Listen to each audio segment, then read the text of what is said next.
এই ফোনটি পাঠিয়েছেন গাড়িখানা রোড যশোর থেকে। আর যশোর থেকে যিনি পাঠিয়েছেন এক আপু পাঠিয়েছেন। আসলে অনেকেই অনেক দূর থেকে কুরিয়ার সার্ভিসে ফোন পাঠাতে ভয় পান বা আসলে ফোনটি পাবেন কিনা, ঠিকমতো কাজ করে দিবে কিনা, সার্ভিসটি কেমন, এই বিষয়গুলো নিয়ে কিন্তু অনেকেই দ্বিধাদ্বন্দ্বে থাকেন। তো যা হোক, উনি অনেক সাহস করে উনি আমার সাথে হোয়াটসঅ্যাপে কন্ট্যাক্ট করে উনি পাঠিয়েছেন ফোনটি। তো আমি এই ফোনটি আজকে রিপেয়ার করব। এই ফোনটি হচ্ছে পোকো এক্স 3। তো ফোনটির প্রথম যে প্রবলেমটি ছিল, ওনার স্পিকার বা যে সাউন্ডের প্রবলেম হয় এই ফোনগুলোতে, এবং ফ্রন্ট ক্যামেরা প্রবলেম বা যে কোনো ক্যামেরা প্রবলেম। তো এই যে ইস্যুগুলো থাকে, এই ইস্যুসগুলো কিন্তু প্রসেসর থেকে হয়। তো উনি যখন এই ভিডিওগুলো দেখেন, ভিডিও দেখে উনি আমার সাথে কন্ট্যাক্ট করেন। আর ফোনটি কিন্তু এখনও পর্যন্ত কোথাও খোলানো হয়নি। কিন্তু ফোনটিকে এক সময় দেখা যায় যে এই ফোনটি অফ হয়ে যায়। তো আমি দেখতে পাচ্ছি যে ফোনটি এই মুহূর্তে কিন্তু বন্ধ অবস্থায় আছে। জানি না যে ফোনটি আদৌ কি চালু হবে কিনা, বা ফোনটির আসলে কি সিপিইউ ইস্যু রয়েছে কিনা। যেহেতু ওনার সিম্পটমগুলো ছিল প্রসেসর থেকে যে প্রবলেমগুলো হয়, সেই প্রসেসরের ইস্যুস মিল ছিল, যে কারণে আমি ওনাকে বলি যে ফোনটি পাঠিয়ে দেন, ইনশাল্লাহ ফোনটি ঠিক হয়ে যাবে। তো আমি যেহেতু এই কাজগুলো অ্যাভেলেবল করে থাকি, তো উনি পাঠিয়েছেন। আর এই ফোনটি আমি অলরেডি কিন্তু দেখছি যে ফোনটি, আমি এখন মাদারবোর্ডটি দেখব, ইনটেক অবস্থায় রয়েছে, ফ্রেশ একটি মাদারবোর্ড। আর পোকো এক্স 3-তে সিঙ্গেল আইসিগুলো থাকে, আপনারা জানেন যে 730G এই প্রসেসরগুলো থাকে। আর এই ফোনগুলো কিন্তু একসময় বিভিন্ন প্রবলেম হতে হতে একসময় বন্ধও হয়ে যেতে পারে। কিন্তু যেহেতু প্রসেসর ইস্যুস রয়েছে, সেহেতু প্রসেসর রিবোলিংয়ের মাধ্যমেই কিন্তু এই প্রবলেমগুলো সলভ করা যায়। তো রিডিং নরমাল থাকলে, সব কিছু ঠিক থাকলে অবশ্যই এই ফোনগুলো প্রসেসর রিবোলিং করে ফিক্স করা যায়।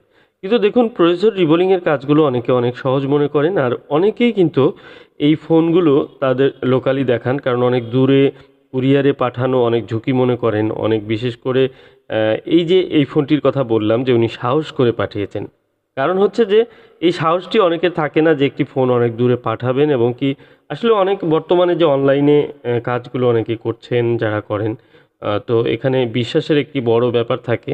সবাই একরকম না হয়তো।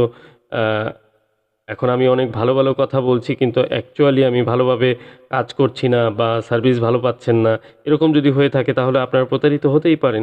যে কারণে আপনাদের কি করতে হবে, এ ধরনের সার্ভিস নিতে গেলে অবশ্যই একটু ভাবনা চিন্তা করতে হবে, এবং কি বিভিন্ন ভিডিওর কমেন্টগুলো পড়তে হবে, কেউ কোনো এই ধরনের প্রতারিত হয়েছে কিনা, কোনো সমস্যা হয়েছে কিনা, এই বিষয়গুলো যাচাই বাছাই করে তারপরে কিন্তু আপনারা একটি ফোন রিপেয়ারের জন্য অনলাইনে কুরিয়ারে পাঠাতে পারেন। যেটি আমি খুব অনেস্টলি আপনাদের সাথে শেয়ার করলাম বিষয়টি। কারণ হচ্ছে আমি দেখেছি অনেক ফোন, অনেকে অনেক আসলে ফোনের ব্যাপারটি একটু আলাদাভাবে সবাই মহব্বত করেন, যে এই ফোনটি সে এত দূর পাঠাবে, ফোনটি ঠিকঠাক মতো কাজ করবে কিনা। কিন্তু একটি বিষয় আমি উপলব্ধি করেছি, আমার কাছে এমন অনেক ফোন এসেছে যে ফোনগুলো আসলে তারা অন্যত্র দেখিয়ে একেবারে এতটা খারাপ অবস্থা যে ফোনটি আর ঠিকই হবে না, কিন্তু সেই ফোনটির প্যাকেটিং খুব জবরদস্ত ছিল।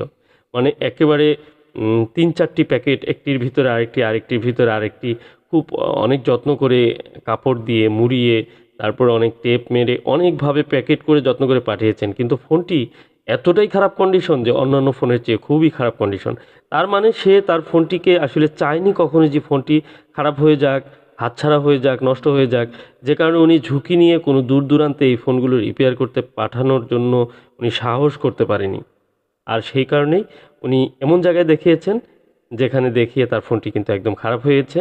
আর খারাপ হওয়ার পরে উনি আমাদের কাছে পাঠান, অনেকে অনেক দূরে পাঠান যারা এক্সপার্ট আছেন। তো পাঠিয়ে তারপরে সেই ফোনগুলো কিন্তু আর অনেক সময় রিপেয়ার হয় না। কথাটি এ কারণেই বললাম, কারণ এগুলো ব্যক্তিগতভাবেই আমি যেহেতু এই কাজগুলো করছি, আমার ব্যক্তিগত মতামত এটি। আপনারা হয়তোবা ভিন্ন রকমভাবে নিতে পারেন। বাট আমি বলব যে অনেকে আছেন যে মনের দিক থেকে ভয় পান যে হয়তো ফোনগুলো দূরে পাঠিয়ে ফোনগুলো হয়তো সমস্যা হয়ে যেতে পারে, রিটার্ন নাও পেতে পারি। যে কারণে কিন্তু ওনারা লোকালি দেখান।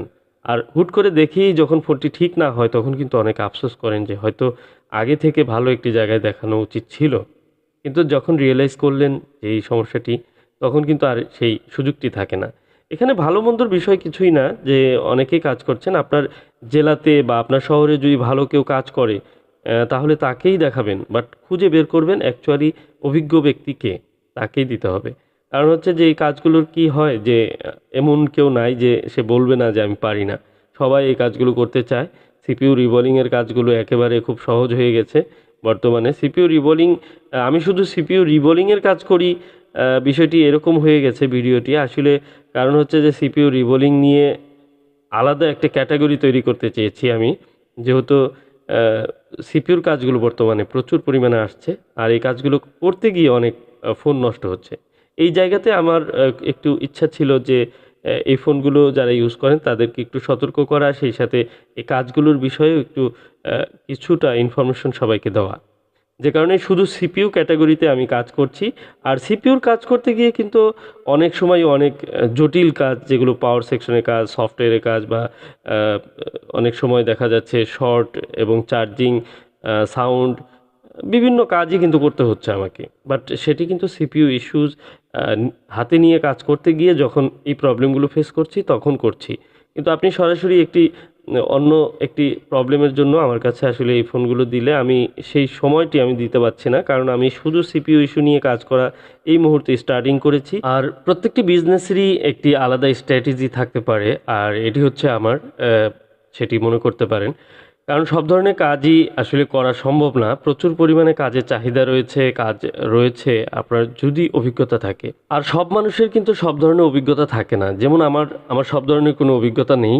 আমি অনেক কাজই কিন্তু করতে পারি না। আমি জাস্ট যে কাজটি পারি সেই কাজটি যদি সুন্দরভাবে করি এবং কি সেই কাজটি নিয়ে যদি আমি আমার সার্ভিসটি একেবারে সবার দোরগোড়ায় পৌঁছে দিতে পারি এবং ভালো কিছু করতে পারি, তাহলে খারাপ কি, মন্দ কি? এখানে সিপিইউ রিবোলিং হয়তো অনেকে অনেক নেগেটিভভাবে দেখতে পারেন, কিন্তু আমি বলব যে এই হাজার হাজার ফোনের সিপিইউ রিবোলিং করে দিয়েছি। তারা অনেকেই ভালো ইউজ করতে পারছেন বলেই আজকে আমি কিন্তু এখনও পর্যন্ত শান্তিতে ঘুমাতে পারি। তো দেখুন আলহামদুলিল্লাহ ফোনটি অন হয়েছে। তো একটি ফোন হয়তো চিরদিন বাঁচবে না, কিন্তু একটি ফোন রিপেয়ার করে সেই ফোনটি যদি আপনি একটি লম্বা সময় ভালো ইউজ করতে পারেন, তাহলে অবশ্যই আপনি কিন্তু আমার প্রতি সন্তুষ্ট থাকবেন। এই বিষয়টি মাথায় রেখে আমি কাজ করি। আর যে কাজগুলো কাজ করা থাকে, বিভিন্ন জায়গায় দেখিয়েছেন ফোনটি প্রবলেম ছিল, সেই ফোনগুলোর ক্ষেত্রে অনেক পুরনো ফোনগুলোর ক্ষেত্রে সেই ফোনগুলো কিন্তু ভালো সার্ভিস নাও দিতে পারে। সেজন্য সেই ফোনগুলো এড়িয়ে যাওয়ার চেষ্টা করি। সেই ফোনগুলো রিপেয়ার করার চেষ্টাই করি না। কারণ হচ্ছে যে আপনি কোনোমতে হয়তো রিপেয়ার হয়ে গেলেও সেই ফোনটি নিয়ে শান্তিতে আপনি ইউজ করতে পারবেন না। সেজন্য কিন্তু আমার নিজেরও খারাপ লাগবে। আমি চেষ্টা করি যে ফোনগুলো সুন্দরভাবে আপনি ইউজ করতে পারবেন, ভালোভাবে কাজ করে দেব। একটি মোবাইল ফোনের অনেক ধরনের কাজই থাকে, যেগুলো অনেক সময় কনফিডেন্টলি কিন্তু বলা যায় যে না, এই ফোনটি আগের মতো চলবে। নির্দিষ্ট করে একটি আইসি খারাপ হয়ে যায়, অডিও আইসি, চার্জিং আইসি, পাওয়ার আইসি, সেগুলো চেঞ্জ করে দিলেই কিন্তু ফোনটি একদম আগের মতো সচল হয় বা ভালো চলে। এই বিষয়গুলো যারা কাজ করেন তারা অবশ্যই উপলব্ধি করেন বা বলা যায় যে না, ফোনটি কনফিডেন্টলি বলা যায় যে ঠিক হয়েছে। তো এই কাজগুলো যেগুলো করি এগুলো নিয়ে আসলে অনেক